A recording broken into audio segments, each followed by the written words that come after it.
Smile with me, because we're going to go on a journey into joy. That's what we're here today, is make joy relevant to our bottom line.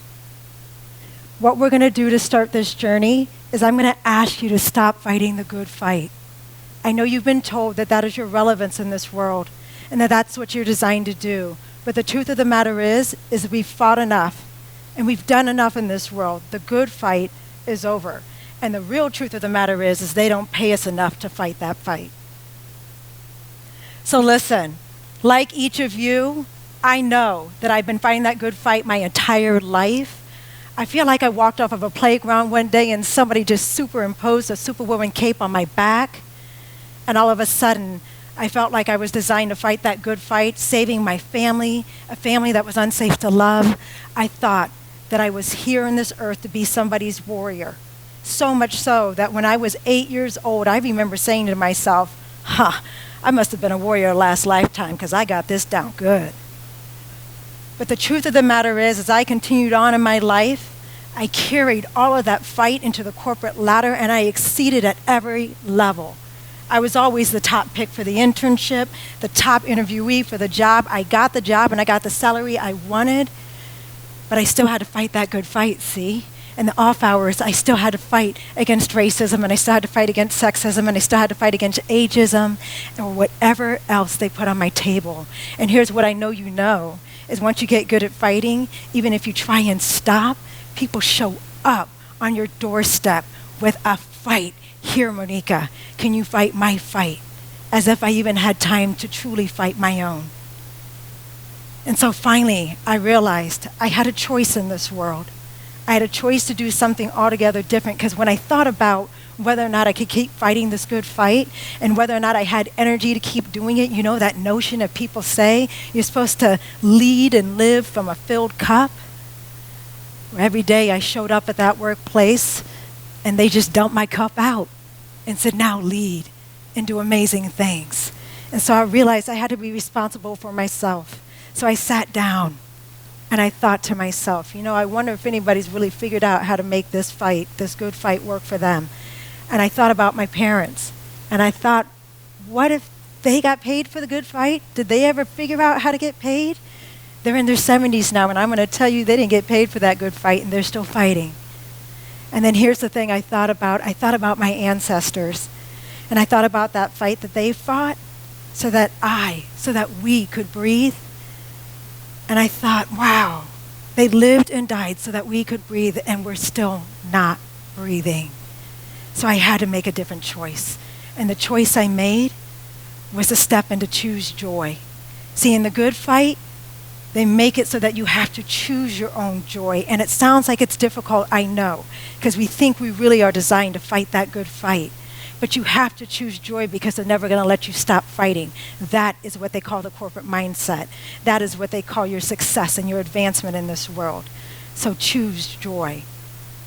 I'm Dr. M.L. Black, and I'm the Joy Maximizer. I am here to elevate every ounce of light within. Are y'all with me now? Yes.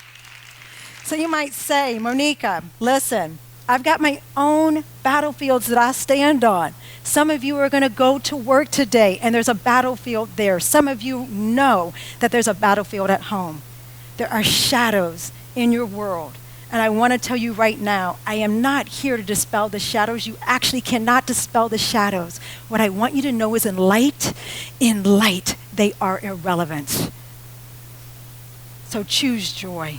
And I want to share with you how I learned to choose joy. It came from every ounce of who I am within. I was walking through my kitchen one day, and my soul said to me, Monika, I wonder who you're going to be when you stop fighting the fight. And I said, ooh, that's a good question. But hey, soul, I got some work to do, so I kept it moving. So my soul was like, excuse me, Monika, I wonder when we're going to stop fighting the fight to never have to fight again. And I came to a complete stop because I had never realized that I even had a choice in living a life in which I could never have to fight again. And I gasped for an air, for breath in my soul, like I was breathing for the first time. And that's when I realized I wasn't put on this earth to fight the good fight. I'm put on this earth because I'm designed to fly. And I'm here to help other people fly too.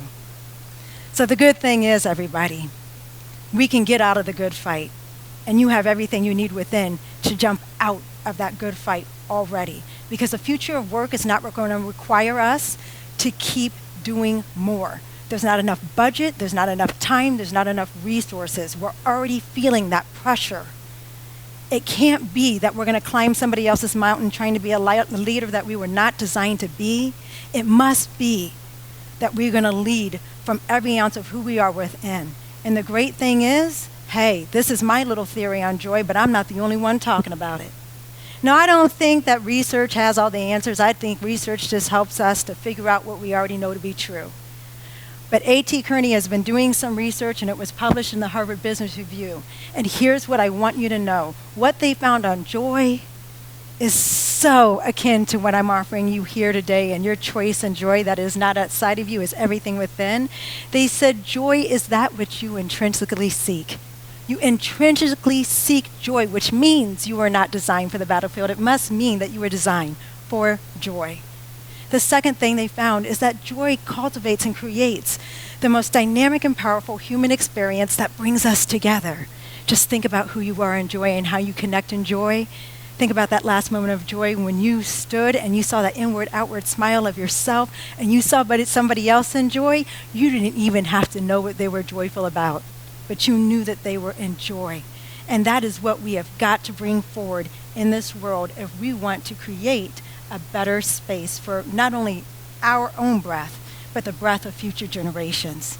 So here's what I learned in my own work. In my own work in leading as an executive coach, working with hundreds of thousands of various leaders all throughout this country, I learned 3 things about the journey into joy. The first one is deficits are out. We are done. Strengths forward is the way that we move. You have to breathe and put yourself first. And third, joy has got to become more than just a moment. It has got to evolve into your lifetime. So I want to do this first one with you. Live strengths forward. Here's the invitation on the floor. I want you to think about who you were all the way back to the playground. I know some of you guys just looked at me with terror. Look, I'm 46. I own it. Go all the way back to the playground, because the truth of the matter is that's where we learn to fight the good fight. Remember the first report cards we got? We brought them home. We were nervous. We weren't excited. We were nervous because we were worried about what? Things we needed to fix. Monika could work on. Unsatisfactory. Below performance. I want you to toss all of that data out of the window. It is not relevant to who you are as a leader in this world. We now know all, as adults, that grades are not correlated with success in life. If the grades aren't correlated with success in life, then the truth of the matter is any weaknesses or doubts that you had in your educational journey are actually not relevant either. Let it go. Step into your strengths. I want you to take all the moments of you being at your best self, your whole self, wherever it said on your report card that you were outstanding. That is the data that I want you to take forward. I also want you to take forward all the moments in the classroom when you were at your best. I want you to go out to the playground. I want you to take those moments on the playground when you helped and supported a friend of yours, when you were just smiling and in your joy, radiating influence outward to the world around you. I want you to take the moments when you were at a best in your family. I want you to take the moments where you were at a best in your community. And those are the moments that you take forward. That is what it means to live strengths forward. That is now your new bottom line for how we think about who you are in strength. And then we're going to lead from everything within. I really want to share a little bit more about my journey so you understand the importance of this. I'm 5'4" if I take off these heels. I became a high jumper in the 3rd grade. Nobody knew that I would only grow to 5 feet 4 inches tall. And that's a little bit of a stretch. In the deficit-oriented mindset, I would have had game over.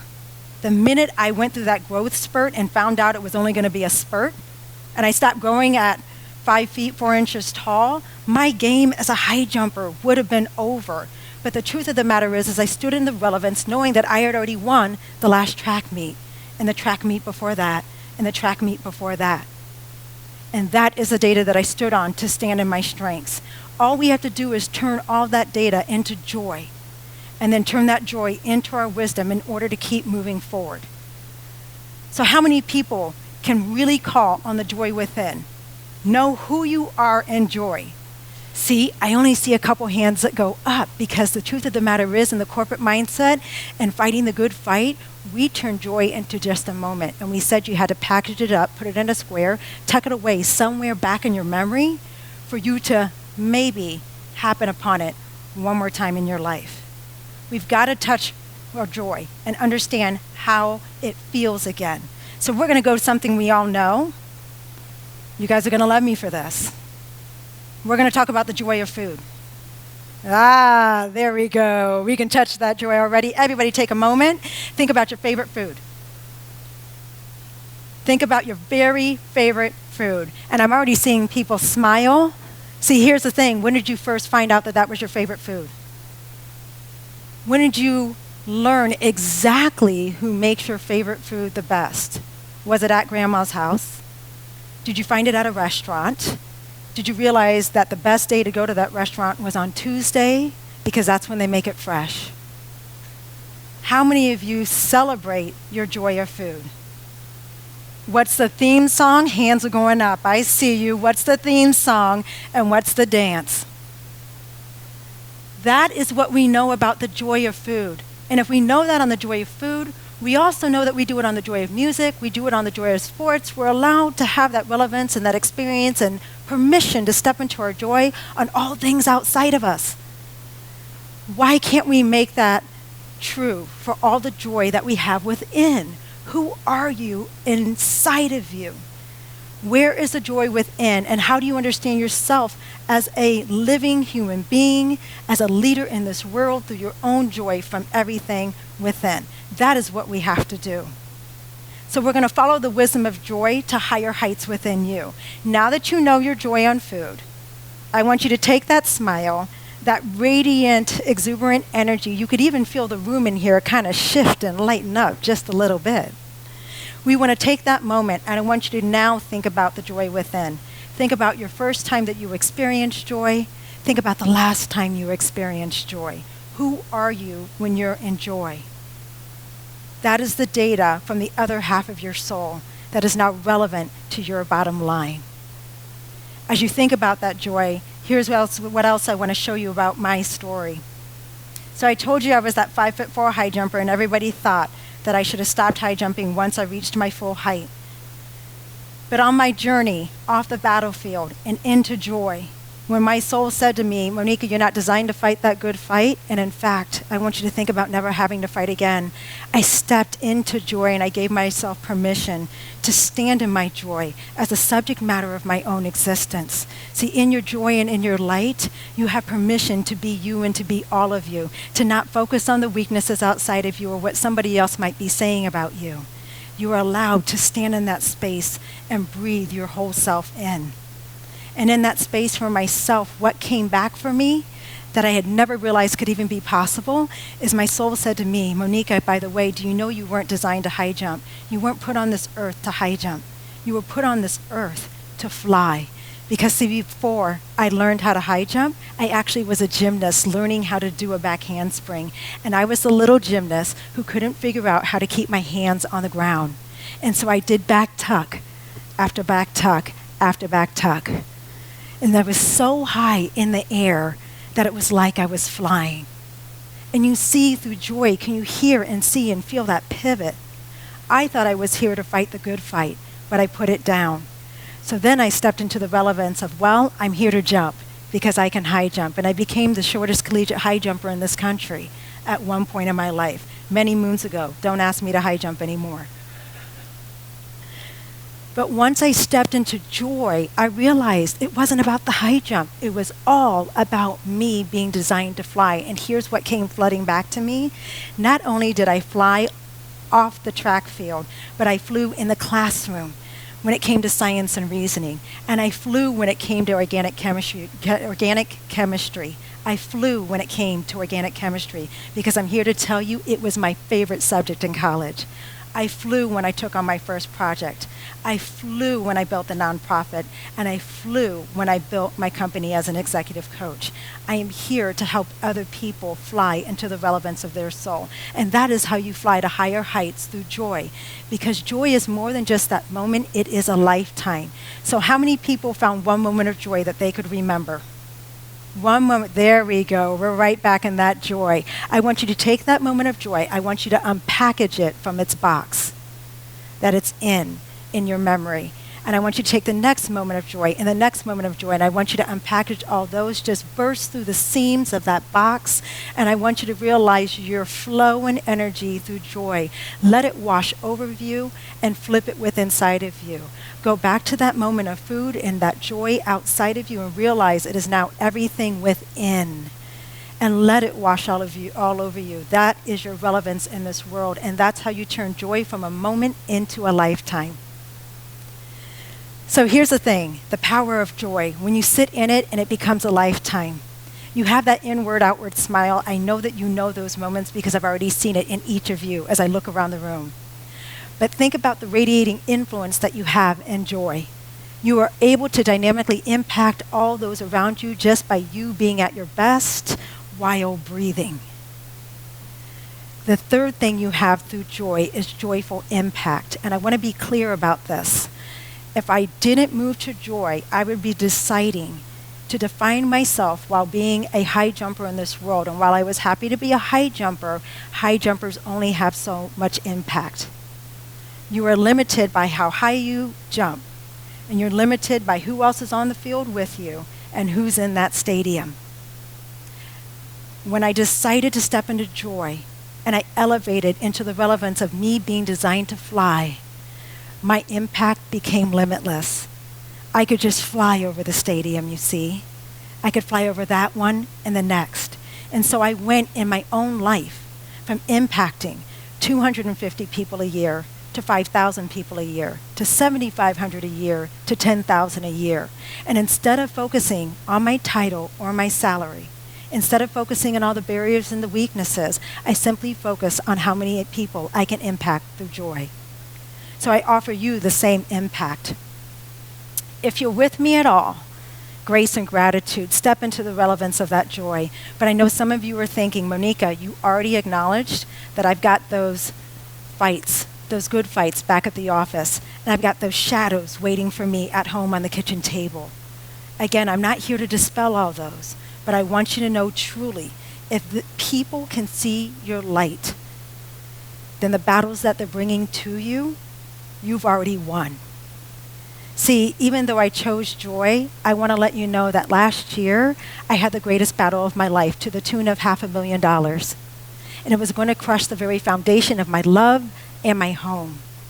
And while I thought about fighting that good fight and standing up to jump into that war and on that battlefield one more time, because that's what I thought I was designed to do, and I just had all that muscle memory to do it, instead, my soul said, Monika, sit back. If they can see your light, then you've already won. And I said, well, soul, what am I really going to do in this moment? Can I actually choose joy while somebody is actively pursuing a fight against me, trying to bring me back to that battlefield? And my soul said, keep flying. And so that's what I did. And last year, despite having this biggest battlefield in front of me at my feet, I was able to double the number of leaders that I've empowered through joy. I was able to double my bottom line.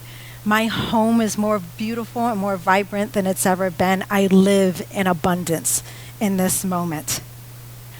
In joy, you don't have to worry about the shadows, and that's the beauty of it. Shadows cannot be dispelled, but in light, they are simply irrelevant. So when you know your how through joy, what you do falls out of you. Your how is that you're designed to fly. Your how is who your joy tells you you are. And when you have that, then you simply focus on that, and then you can go around the world offering your how to all the challenges and all the barriers in the world. I want to be clear right now. Some of you should be giving yourself promotions. Some of you just got a new salary.